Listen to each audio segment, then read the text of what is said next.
어느 날 나이 들어서 이제 죽을 때가 얼마 남지 않은 아브라함이 집안 전체 살림을 도맡아 책임지고 있는 종 엘리에셀을 불렀습니다. 엘리에셀, 너는 내 허벅지 밑에 손을 넣고 하늘과 땅을 지으신 하나님을 두고 맹세해라. 아브라함이 가쁜 숨을 몰아쉬면서 이 말을 했을 때 엘리에셀은 긴장했습니다. 왜냐하면 허벅지라는 말은 성경에서 순화해서 하는 말이고 남자의 주요 부위를 가리키는 말이기 때문입니다. 그리고 거기에 손을 넣고 맹세하는 것은 죽음에 임박한 사람이 아주 중요한 맹세를 시킬 때 하는 관습이었기 때문이죠.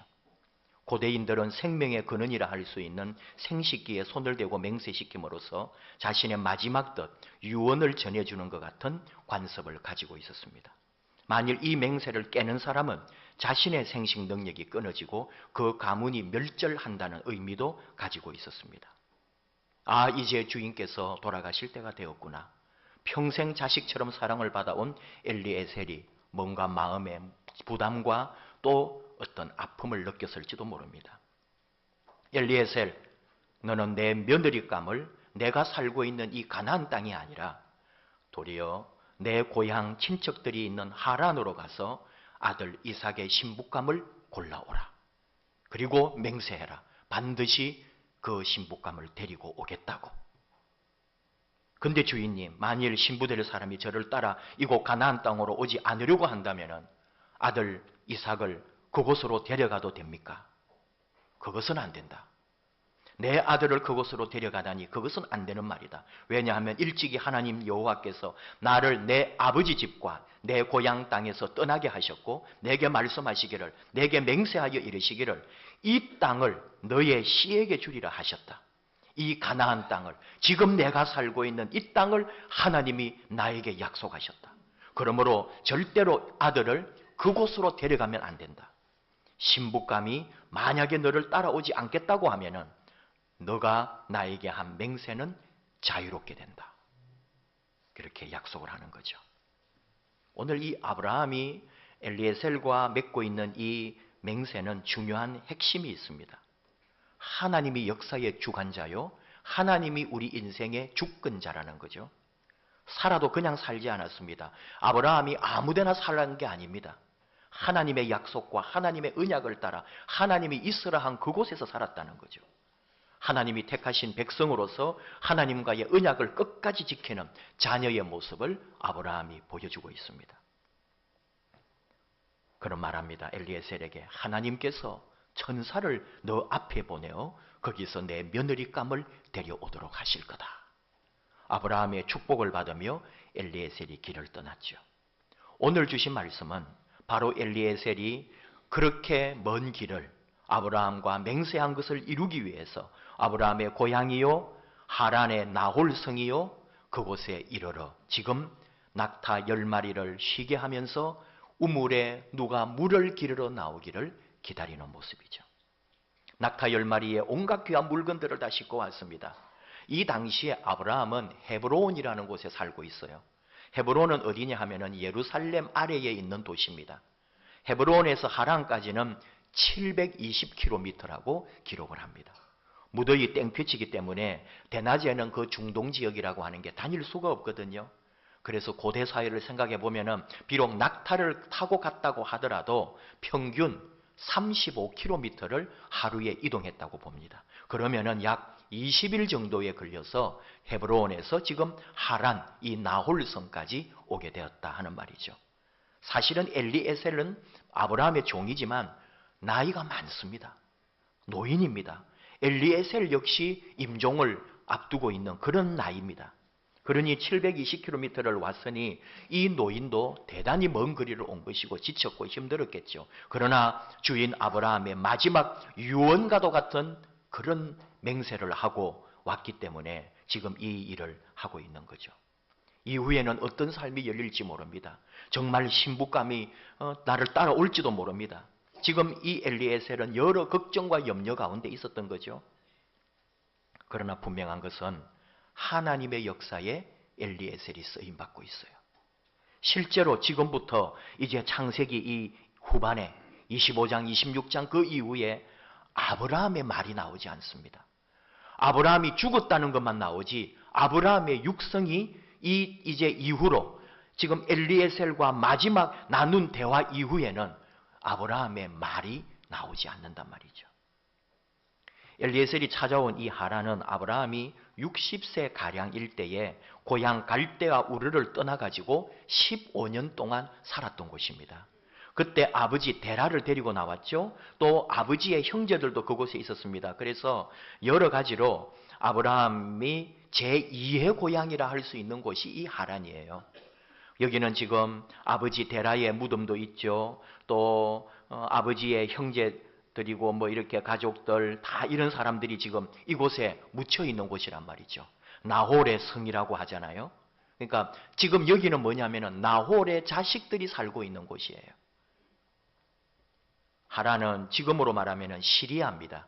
시리아 땅이고 터키하고도 이제 좀 이렇게 가깝지는 않아도 연결된 곳이고, 그런데 이 하란이 고대에는 엄청난 도시였다는 거죠. 고고학에서 발굴한 자료들을 보면은 지대가 석회암층이라서 이게 석회암층이라는 것은 물이 그 밑으로 흘러간다는 거죠. 그러니까 하란이라고 하는 지역은 물이 공급되는 곳이니까 그 중동이라든지 그런 쪽에는 물만 있으면 도시가 되고 사람이 모여들잖아요. 그러니까 이 하란이 굉장히 큰 에블라 문명이라고 불리는 거대한 도시를 이루고 있었다, 이렇게 보는 거죠. 그리고 학자들은 그 당시에 20만 명 정도가 이 에블라 문명 지역에 살았다 그러니까 지금으로 치면요 뭐 수백만 명이 사는 그런 도시였다는 거죠. 상업적인 요충지고 목재와 준보석, 금속의 무역이 활발하고 심지어 궁전에 들어가려고 하면은 12m 또는 15m짜리의 정문을 통과해서 궁전에 들어갈 정도로 어마어마한 그런 궁전과 도시를 만들고 있었던 에블라 문명 지역이다. 왜 이 이야기를 하느냐 하면은 엘리에셀이 고민하는 것 중에 하나도 뭐냐 하면은 엘리에셀은 가나안 땅이라고 하는 이 에블라 문명 지역 하란 땅과는 비교할 수 없는 낙후된 곳이란 말이죠. 여기에 이 도시 문명화된 곳에 살고 있는 아가씨가 어디 모르는 이런 사람, 또 한 노인, 어느 주인의 종이라고 하는 사람을 따라서 오겠으며 또 720km나 떨어진 그 가나안까지 과연 이 신부감이 갈 수 있을까? 그런 여러 가지 고민을 하면서 지금 이 우물가에 기다리고 있는 거죠. 성 밖에 도착하여 그 우물가에서 낙타를 10마리를 우물 곁에 무릎을 꿇리고 하나님께 기도합니다. 하나님 여호와 여원하건대 오늘 나에게 순조롭게 만나게 하사 내 주인 아브라함에게 은혜를 베푸시옵소서. 옛날에 말씀드렸습니다. 고대 사회는요 절대로 그 마을의 우물이나 개인의 우물을 허락 없이 열거나 물을 마시거나 건드리면 안 됩니다. 만약에 그러다가 발각되면은 주민들로부터 죽을 수도 있어요.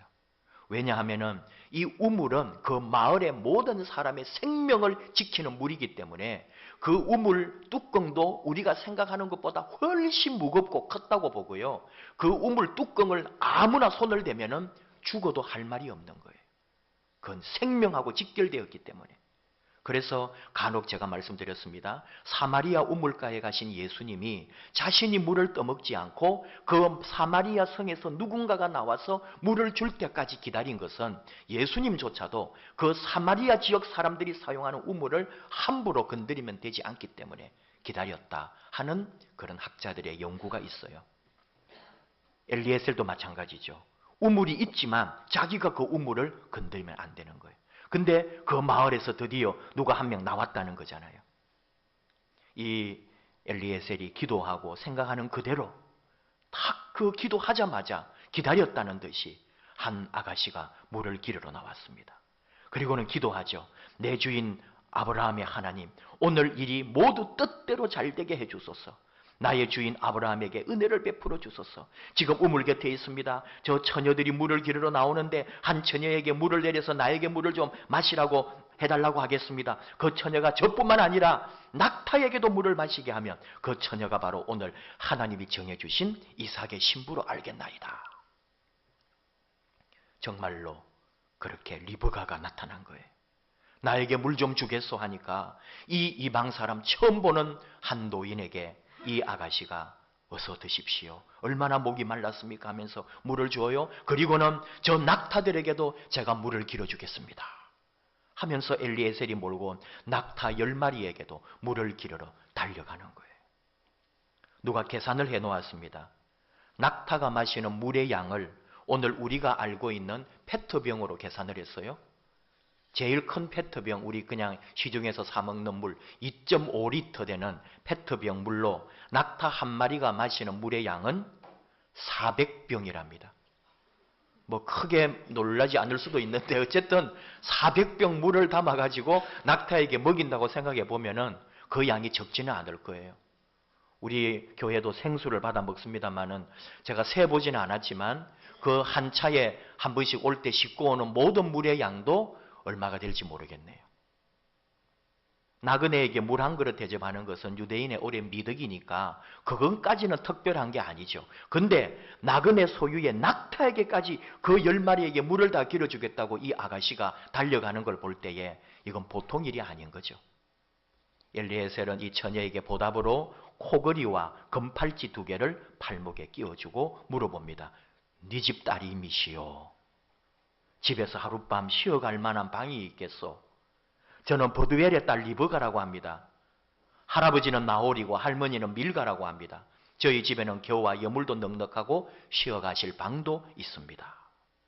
그 말을 들은 엘리에셀이 엎드려 하나님께 경배하고 이렇게 말합니다. 우리가 읽지 않았습니다만 오늘 24장 전체가 다 주신 말씀이에요. 27절 나의 주인 아브라함의 하나님 여호와를 찬송하나이다. 나의 주인에게 주의 사랑과 성실을 그치지 아니하셨사오며 여호와께서 길에서 나를 인도하사 내 주인의 동생 집에 이르게 하셨나이다. 예, 고대 사회가 좀 이런 혈통을 그렇게 사돈이 뭐 남이 아니고 이렇게 사촌이라든지 형제라든지 이런 결혼을 많이 했잖아요. 이렇게 찾아와서 만난 사람이 누구냐? 바로 아브라함의 동생 집안 사람이라는 거죠. 아브라함이 보낸 목적이 하나님이 이루시려는 계획이 그대로 맞아떨어진 리브가였습니다. 오늘 우리가 왜 이 말씀을 좀 다시 한번 이렇게 반복하느냐? 단순히 이 이야기를 재미로 읽으면 안 된다는 거예요. 엘리에셀의 충성도가 오늘 이 말씀의 핵심이 아닙니다. 중요한 것은 하나님께서 우리에게 주시고자 하는 말씀은 엘리에셀이 이 하란 땅에 온 것은 하나님과 아브라함의 언약이 이루어지는 길이다 하는 이유 때문입니다. 하나님은 아무하고 언약을 맺지 않습니다.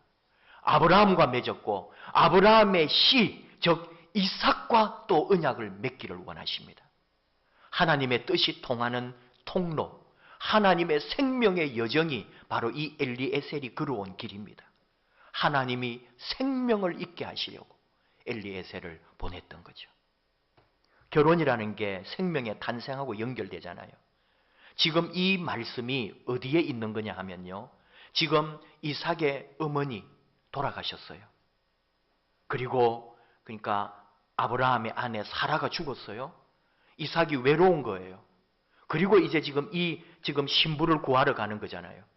그리고 이 다음에 뭐가 나오냐? 아버지 아브라함이 또 죽어요. 어머니의 죽음과 아버지의 죽음 중간에 이삭의 결혼이 나옵니다. 뭐예요? 생명의 역사를 이어가시는 하나님의 뜻이라는 거예요. 바로 오늘 이 말씀은 죽음과 죽음 사이에서 생명을 잇는 하나님의 언약이 이루어지는 말씀이 바로 이 창세기 24장입니다. 아브라함과 이삭과 그리고 신실한 종 엘리에셀에게서 하나님이 하나님의 시간을, 하나님의 생명을 어떻게 만들어 가시는지를 우리가 보고 있다 그 말입니다. 다시 말하면은 우리 하나님의 사람들이 걸어가는 여정이 곧 하나님께서 우리 가운데 이루시는 생명의 여정이다. 이런 교훈입니다. 생명을 위해 일하시는 하나님의 열정, 생명을 위하여 일하시는 하나님의 뜻은 아브라함에게서 끝난 게 아니라 이삭으로 이어지고 그 자손들에게 이어지고 그 역사는 어디까지 갔어요? 예수 그리스도에게까지 이어져서 예수님의 생명이 결국은 우리에게까지 이어져 오는 영원한 생명, 부활의 생명, 영생의 생명을 얻도록 하는 데까지 이르러 있다는 말입니다. 오늘 사순절 5번째 주일에 우리가 바로 주 예수님을 통하여 이루어 주시는 그 생명의 역사를 다시 한 번 더 보게 되는 거죠. 왜 예수님이 고난을 참으시고 스스로 죄인이 되어 십자가를 지시고 가느냐? 바로 아브라함을 통해 이루시던 그 생명의 역사가 예수 그리스도에게까지 이어지고 있는 그 놀라운 모습을 보라고 하는 겁니다. 우리가 믿는 하나님은 생명의 하나님입니다. 삶의 하나님입니다. 생명을 위해 우리를 부르셨습니다. 아브라함과 언약을 맺으신 하나님은 하나님을 아버지라고 모시고 있는 우리들이 또한 똑같이 그 생명을 이어가도록, 그리고 하나님의 아들 예수 그리스도를 믿음으로 그 예수님과 우리 사이에 맺은 십자가의 언약으로 말미암아 또 그 생명을 이어가라고 우리를 부르시고 우리를 생명의 역사의 장에 내보내셨다는 거죠.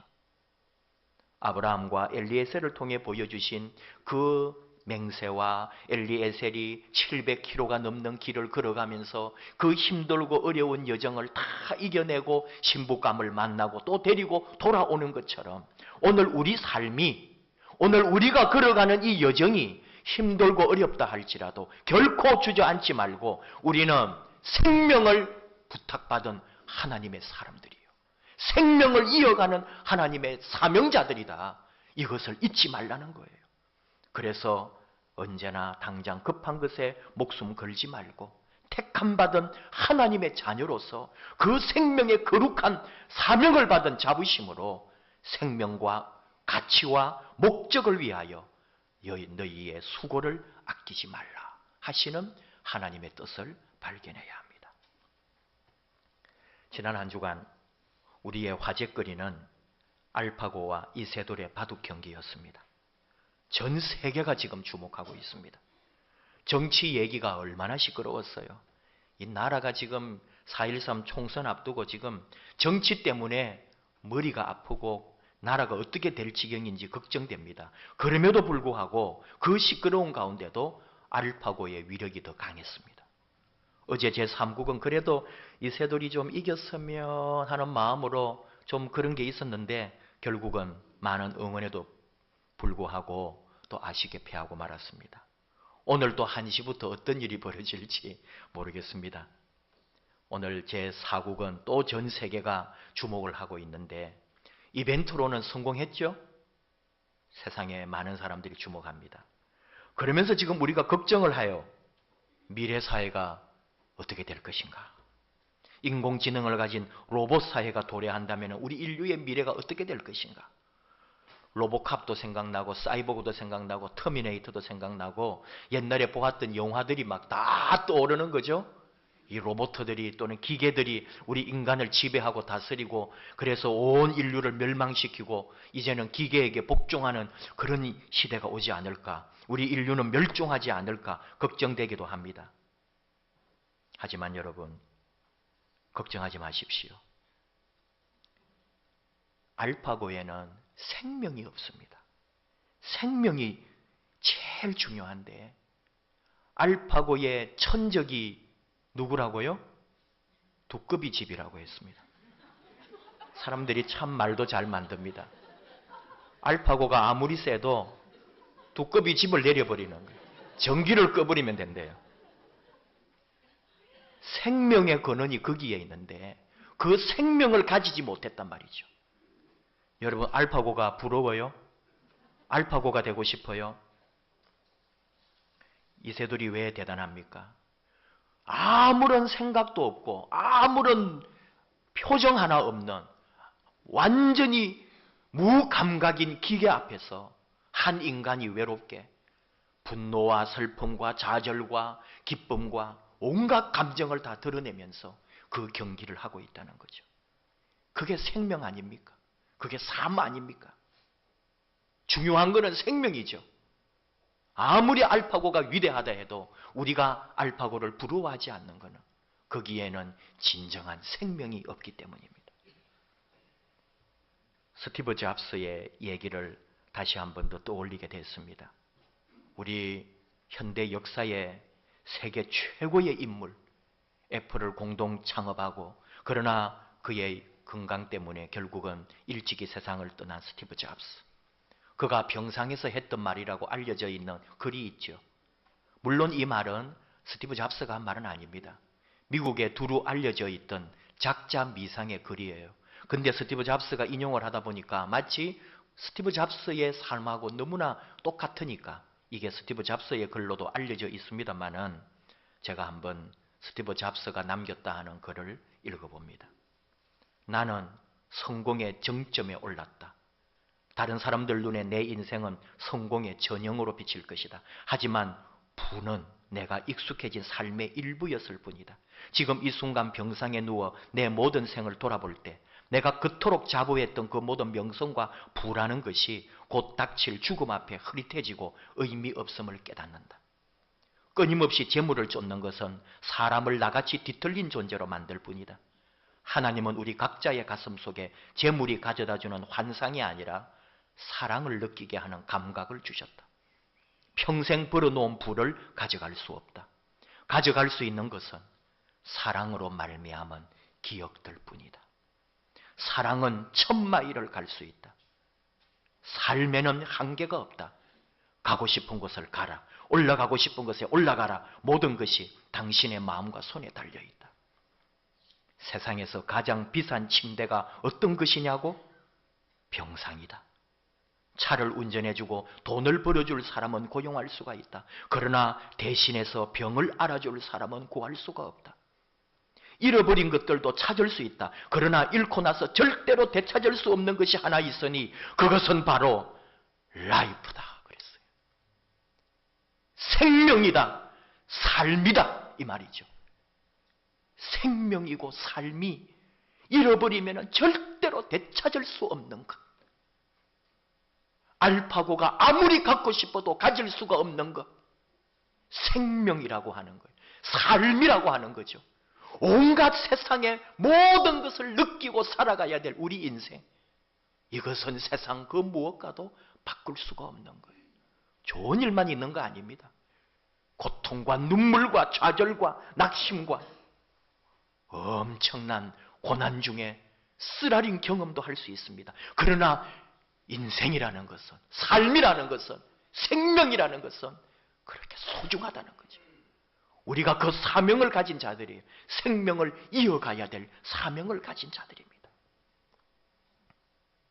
사도 바울은 그의 제자 디모데에게 편지할 때마다 믿음 안에서 참 아들 된 디모데에게 믿음으로 낳았다는 거예요. 생명으로, 육신의 생명이 아닙니다. 육체의 생명이 아닙니다. 하나님의 말씀과 믿음 안에 영혼으로 낳는 이 생명의 역사로 하나님의 사람을 만들어내는 그 일을 사도 바울은 했던 거죠. 내 믿음으로, 내 사랑으로 하나님의 말씀으로 낳은 나의 아들 디모데야. 이게 교회거든요. 이게 우리 믿음의 삶이거든요. 예수님도 말씀합니다. 요한복음 6장 35절. 나는 생명의 떡이니 내게 오는 자는 결코 줄이지 아니할 터이요 나를 믿는 자는 영원히 목마르지 아니하리라.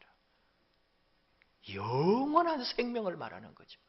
영원한 가치를 말하는 거죠. 세상 사람이 깨달을 수 없는 진리의 세계, 깊은 영의 세계를 말하는 거죠. 요한복음 10장 10절 주님 말씀합니다. 도둑이 오는 것은 도둑질하고 죽이고 멸망시키려는 것뿐이요 내가 온 것은 양으로 생명을 얻게 하고 더 풍성히 얻게 하려는 것이라. 우리 안에 이 생명을 주시려고, 삶을 주시려고, 무한한 인생의 경험을 주시려고 주님이 우리 가운데 오셨다는 거예요. 오늘날 우리 시대에 갑자기 최근에 자기의 자녀를 죽이는 부모 뉴스가 얼마나 많아요. 물론 그 안에 가정에 많은 갈등이 있고 문제가 있는 건 알지만 사람이 사람의 생명을 해치는 일은 절대로 있어서는 안 됩니다. 생명은 너무나 소중하기 때문에, 생명은 하나님의 역사이기 때문에 오늘도 하나님은 아브라함으로 이삭으로 이어지는 이 생명의 역사를 위하여 아브라함과 엘리에셀 사이에 언약을 맺게 하고 맹세하게 하고 그리고 하나님의 역사를 펼쳐주십니다.